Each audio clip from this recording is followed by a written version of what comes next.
नमस्कार दोस्तों, विप्र एस्ट्रोलॉजी में आप सबका स्वागत है। आप सबने 2026 का एक जनरल प्रिडिक्शन के बारे में मेरा पहला वीडियो जो पार्ट 1 पहली 4 राशि के बारे में आ चुका है, आप सबने देखा होगा।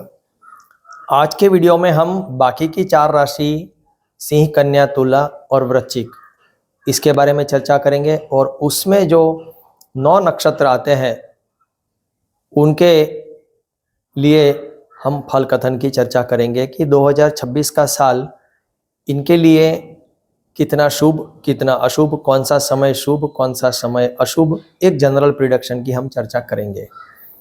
क्योंकि मैंने पहले ही कहा कि हर एक की कुंडली में ग्रह की स्थिति और उनकी जो दशा चल रही है वगैरह को ध्यान में रख के हम पूरा विश्लेषण कर सकते हैं, किंतु एक नक्षत्र का, जन्म नक्षत्र का एक सामान्य फल जो गोचर के अनुसार क्या रहता है इसकी हम चर्चा करते हैं। तो मैं पहले ही बता चुका हूं कि 2026 में शनि महाराज जो है वो पूर्व भाद्र से उत्तर भाद्र में जाएंगे, फिर वापस रेवती में आएंगे। गुरु बृहस्पति जो है वो पुनर्वसु में रहेंगे, फिर पुष्य में, फिर आश्लेषा में, फिर मघा नक्षत्र में जाएंगे। राहु जो है वो शतभिषा और धनिष्ठा में, और केतु जो है वो पूर्वा फाल्गुनी और मघा नक्षत्र में रहेंगे साल भर में। तो इसको ध्यान में रखते हुए आज हम शुरुआत करते हैं। पहला नक्षत्र उसमें आता है मघा नक्षत्र, जो कि पूर्णतः सिंह राशि में आता है। मघा नक्षत्र वालों के लिए खास करके मार्च तक का समय तो कठिनाई वाला है ही, और जो ज़्यादा कठिनाई शुरू होने वाली है वो अप्रैल से थोड़ी प्रॉब्लम बढ़ेंगे। मार्च तक थोड़ा सा ठीक ठाक रहेगा, लेकिन अप्रैल से परेशानियां बढ़ती जाएगी। ध्यान रखें, मघा नक्षत्र वाले आपके लिए बहुत बुरा समय है। जो अप्रैल के बाद जो है उसमें स्वास्थ्य की समस्या, धन का व्यय, व्यापार में भारी नुकसान, चोट लगना, एक्सीडेंट हो जाना, काम धंधे में बहुत परेशानी, नौकरी जिसकी है वो नौकरी चली जाए, संतान की चिंता, वैवाहिक जीवन में भी समस्या। तो ये अप्रैल से लेके पूरा दिसंबर तक आपके लिए समय बहुत कठिन है। आप ध्यान रखें, और बुरा समय है इसके लिए मैं आपको ये भी बता देता हूँ उपाय कि आप पितरों की पूजा कीजिए, बरगद के पेड़ को दर्शन करने जाएं, उससे प्रणाम करें, उसकी 3 या 5 बार प्रदक्षिणा करें और उनके आशीर्वाद लें। घर में भी जो भी बड़े बुजुर्ग हैं उन सबके आशीर्वाद लें। अब हम आते हैं पूर्वा फाल्गुनी नक्षत्र। ये भी पूर्णतः सिंह राशि में ही आता है। इनके लिए भी समय कुछ ठीक नहीं है, किंतु मघा नक्षत्र वालों का जितना बुरा है उतना बुरा नहीं है, उससे थोड़ा सा अच्छा है, लेकिन बहुत अच्छा नहीं कह सकते। इनके लिए जो कठिनाई वाला समय जो आएगा वो खास करके 15 मई से 10 अक्टूबर, ये जो पीरियड है वो थोड़ा सा ज़्यादा कठिन है। उसमें आपको धन का व्यय, स्वास्थ्य की समस्या, नौकरी व्यापार में घाटा, संतान की चिंता, वैवाहिक सुख में परेशानी, ये सब मतलब जो ठीक ठाक चल रहा था वो सब गड़बड़ाता हुआ नजर आएगा। तो ये जो एकदम ज़्यादा अशुभ समय है वो 15 मई से लेके 10 अक्टूबर तक। उसके बाद 10 अक्टूबर के बाद का समय में वापस सब थोड़ा सा ठीक ठाक होता हुआ नजर आएगा, यानी फिर से वापस थोड़ा सा शुभ समय हो रहा है। उसके बाद आते हैं हम उत्तरा फाल्गुनी नक्षत्र, जो कि 1/4 सिंह राशि में और 3/4 कन्या राशि में जाता है। इनके लिए भी जो समय है वो 15 मई तक तो ठीक ठाक है, कोई ज़्यादा परेशानी वाला नहीं है, न कोई मिश्र फलदायी, न कोई खास लाभ, न कोई खास नुकसान।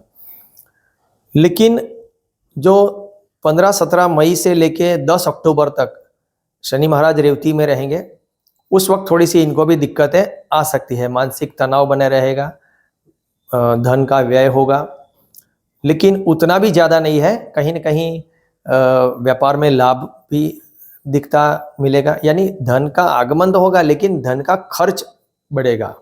तो आएगा तो बचत नहीं होगी, जाएगा भी उतना ही।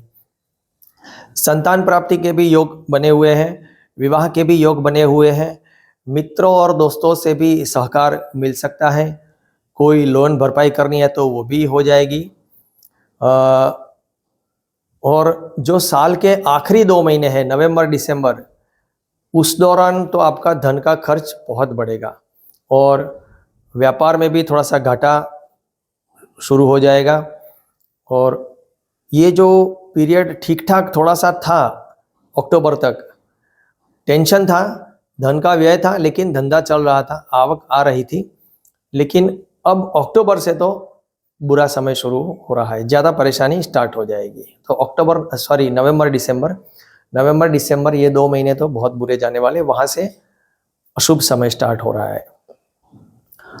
अब हम आते हैं हस्त नक्षत्र, जो कि पूर्णतः कन्या राशि में आता है। इनके लिए 15 मई तक का समय थोड़ा सा कठिन है, व्यापार में परेशानी रहेगी। व्यापार होगा किंतु मानसिक तनाव बना रहेगा।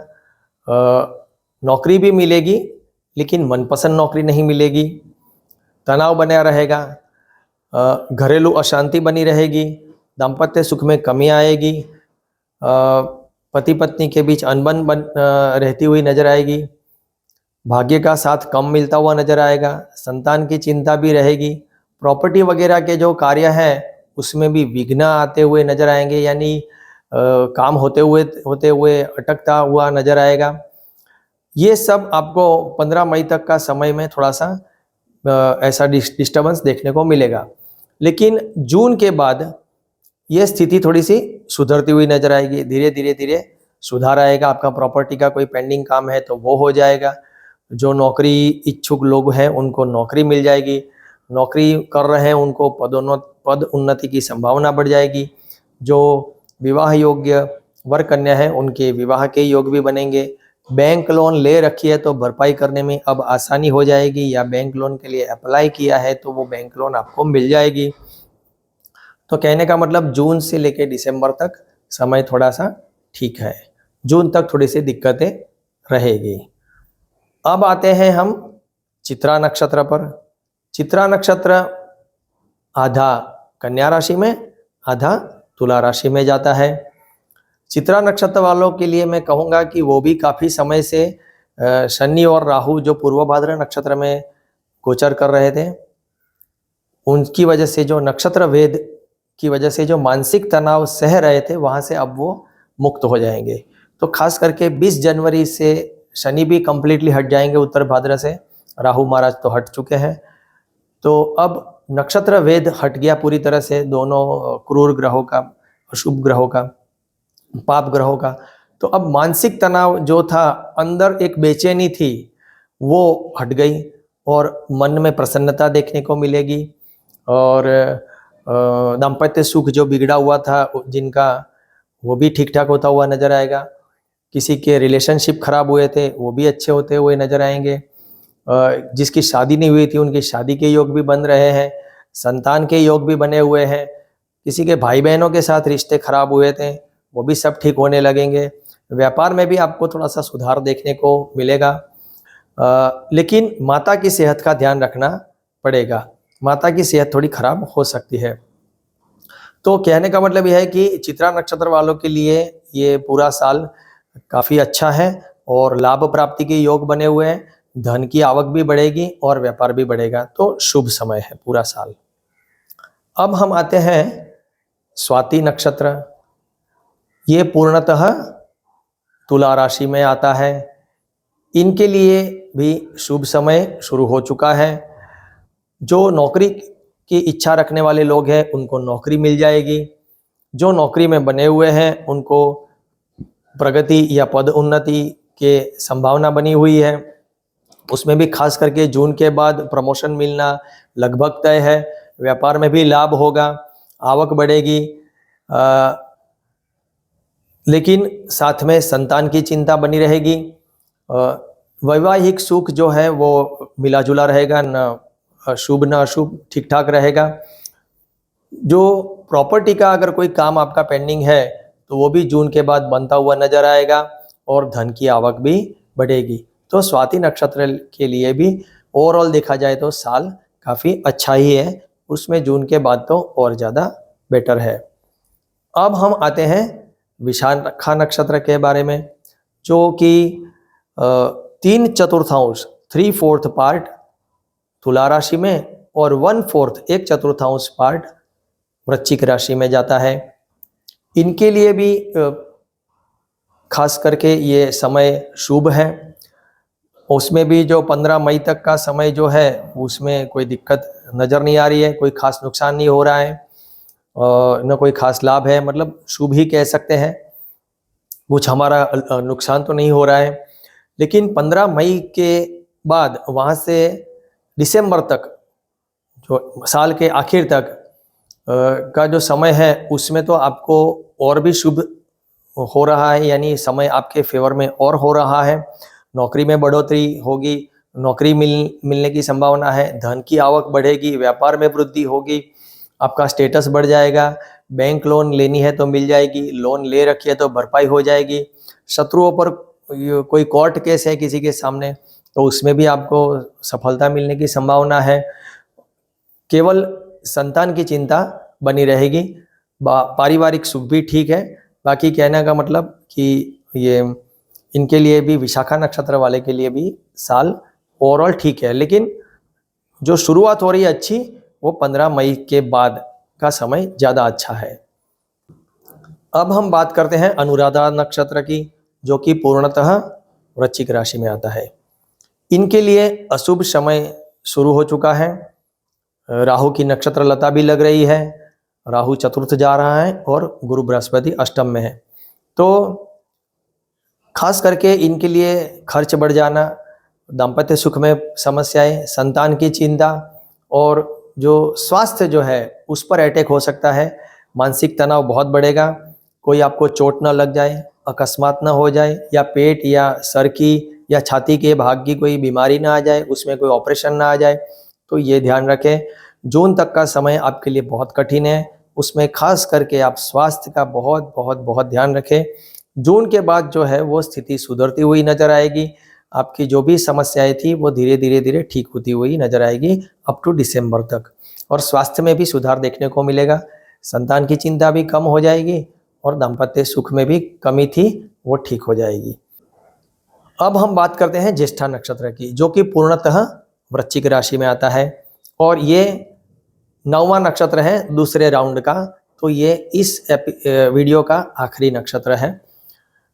इनके लिए अगस्त तक का समय थोड़ा सा अशुभ है, खास करके धन का व्यय होगा, स्वास्थ्य की समस्या इनको भी झेलनी पड़ सकती है, संतान की चिंता, दाम्पत्य सुख में परेशानी, व्यापार में घाटा या व्यापार कम होना, तो ये सब समस्या इनको भी झेलनी पड़ सकती है। और जो ये अनुराधा के लिए बोला वैसे ही सबसे ज़्यादा जो ध्यान रखना का है वो स्वास्थ्य का ही ध्यान रखना है, लेकिन इनके लिए अगस्त तक ज़्यादा समय खराब है और स्वास्थ्य की वजह से उनको हॉस्पिटलाइज भी होना पड़ सकता है। और साथ में जो प्रॉपर्टी वगैरह का जो काम था उसमें भी कहीं रुकावट देखने को मिल सकती है। लेकिन अगस्त के बाद यानी सितंबर, अक्टूबर, नवंबर, दिसंबर, सितंबर से ये मान के चले दिसंबर तक जो भी आपने परेशानी झेली थी वो अब सुधरती हुई, स्थिति सुधरती हुई नजर आएगी। आपके काम जो बिगड़े थे वो सुधरते हुए नजर आएंगे, समस्याएं हल होती हुई नजर आएगी, यानी शुभ समय है। स्वास्थ्य में भी सुधार देखने को मिलेगा, संतान की चिंता कम होगी, व्यापार भी ठीक ठाक होने लगेगा और प्रॉपर्टी का जो भी काम रुका हुआ था वो भी बनता हुआ नजर आएगा और मानसिक तनाव काफ़ी कम हो जाएगा। इसके बाद तीसरे पार्ट में हम बाकी के जो 9 नक्षत्र हैं और आखिरी जो 4 राशि हैं उसके भी चर्चा करेंगे। आशा रखता हूँ आप सबको ये वीडियो भी पसंद आया हो। आप सब लोग अपने कमेंट्स भेज दीजिए, चैनल को सब्सक्राइब करना अभी तक बाकी रखा है तो जल्द से जल्द कर दीजिए। मेरे साथ जुड़े रहें, बने रहें। बहुत बहुत धन्यवाद। नमस्कार।